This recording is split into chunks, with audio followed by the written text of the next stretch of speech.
Hey there, Mike Dunn from Gamingtrend here at our booth at Origins Game Fair. And we still have Matt Fantastic here. Still me. Still you, from Forever Stoked. And he's got another game to show us. Matt, what do you got here? Yeah, so this is a game called Floppy Nights Analog Battle System. It is a project we're doing in conjunction with Rose City Games. They're a video game developer based out of Portland. And they have this great game, Floppy Nights. And it is a tabletop inspired sort of like deck construction. You know, you get a hand of cards, activate those cards, move around, run around. So it's a sort of advanced wars tactics style grid game, card driven video game, which obviously lends itself really well to, hey, how do we pull this back and take pieces of that and then make a cool tabletop game in that world using a lot of the same ideas and same characters and stuff, but giving it its own kind of like, what's the interesting hook we can do on the table. So what we're doing here is, you know, so the video game's one player, you're going against, you know, different scenarios, a bunch of different levels, maps, you know, characters are fighting. Here, it's a head-to-head game, and it can be 1v1, it can be 1v1v1, or, you know, 2v2. So, you know, 2 to 4 players. It's like a skirmish game, basically. Skirmish game. There's different modes you can play. There's, you know, Deathmatch Deluxe, which is the most straightforward, you know, just murder each other kind of situation. You got some Windblown. Oh, I know, the AC here is... You know, then we have stuff like, you know, there's a Capture the Flag. There's some other weirder modes that are tied into the game, things like that. You choose a scenario to play, and then you kind of go head to head. Some of them are shorter, some of them a little longer. The way the game works, though, is that we're going to have these hands, or these decks of cards. We start out with pre-constructed ones, but there is a deck building sort of adjustment, you know, outside of the game, you know, like I'm going to make a new deck and then we're going to play. Not that you're building the deck during the game. Gotcha. A sort of deck construction type situation. But what we're going to be doing is we have cards that are going to have different commands on them. So it might be an attack, it might be a minion. There's some move cards and stuff like that in here. So we're going to have movement type stuff. Right. I'm going to have a hand of 5 cards. We're all simultaneously going to take those cards and we're going to program our commands in. Okay. And so this is a terrible move here, but I'm totally winging it. yeah, sure. So we have a bunch of commands in. Then we're going to go down and activate those commands, going back and forth. I'm going to do my one, you do your one, I do my 2, you do your 2 sort of thing. Has a bit of a Robo Rally sort of programming thing. If you Robo Rally, where you're like moving around, putting stuff in. So we're going to sort of reveal. We'd all reveal our thing. Great. So I'm going to add an armor to myself. There's a little token. I didn't grab all that stuff out yet, but you know, great. You get an armor. Awesome. You're going to execute that command. Great. You move 2, so you can go 1, 2. You know, right? So we're going to start moving. Right. Oh, I'm going to do that again. I got to repeat. Right. We go back and forth. Oh my God, the wind. The other big thing is that you're going to be creating minions. And so these are your kind of units. So you have your commanders that are going to be running around attacking each other. And you score points depending on the mode. If you're attacking commanders, yeah, these are not great in the hurricane conditions. I apologize. I apologize. In the real game, these are going to be the clear plastic with the screen printed, full color screen print. Oh, the acrylic standees? Yeah, acrylic standees. Yeah. Oh, those are lovely. Yeah, and the art in this game is great. Really, you know, strong character design and all that kind of stuff. It's great to work with. If we pull a minion out, the minion is going to come up here into a different slot, right? Okay. And so now, here, so I did range, buff. I put this guy out, he comes out here, great. So I can put this, when I spawn a minion, I can put it in any slot. Then when I go to activate that slot subsequently, so we're going to do our number 2, I can do this and do this. So the minions are going to also activate in that kind of step-by-step way. When a minion activates, they're all going to have powers that they do, things that they, the way they move, the way they attack, the kind of stuff that they're doing. Some of them have pull attacks, some of them have lines of poison, you know, all sorts of different stuff like that.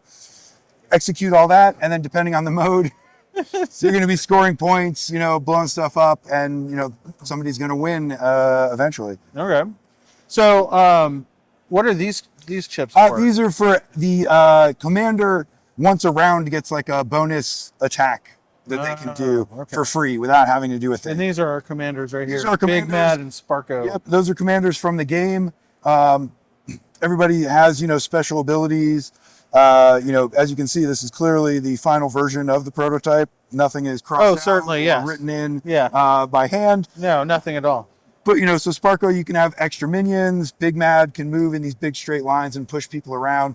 A big part of it, too, is pushing people around. So moving into stuff and the positioning and trying to time things right so that you're doing an attack when you're next to the thing and not just like pushing somebody, you know, off sequence and now you're moving in this weird way. You know, it's not quite as puzzly movement as like a robo rally, Right. but you end up in some of these goofy situations where it's like, well, I pushed you a space and then now I push you and, you know, now I can do this and I can blast Sparko into this pit.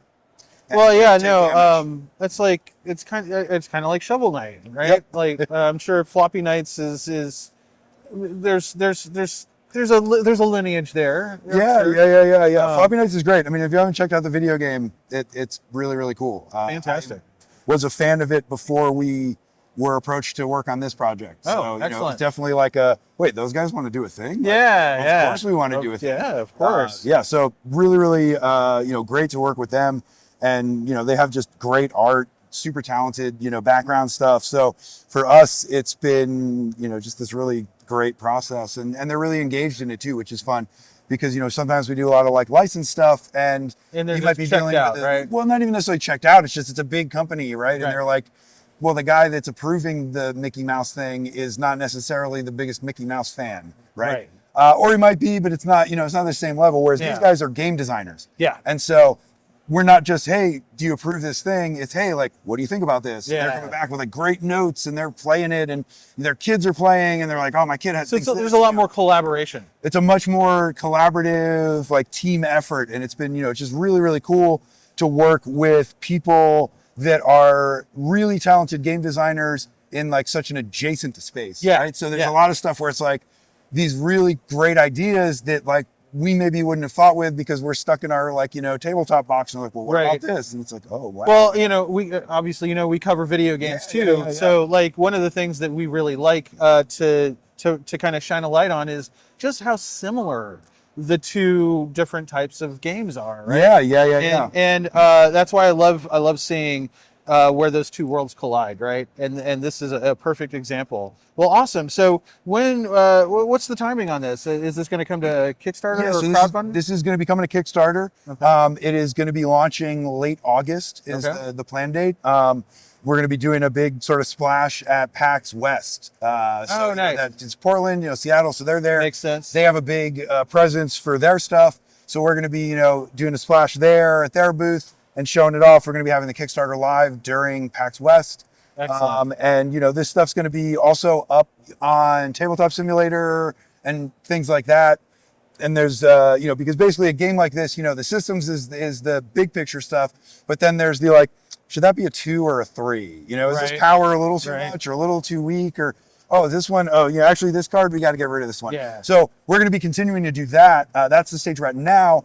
And that's something that we're going to be doing throughout the Kickstarter, throughout the showing it off at West, and then subsequently kind of wrapping up that dev cycle. We are trying really hard to engage that kind of more of a traditional video game beta style where it's like, hey, look, here's the thing, stress test it. Like, Yeah. try to come up with the most Yeah. degenerate, Hammer it. broken way to use this power. Yep. And that's going to really help us.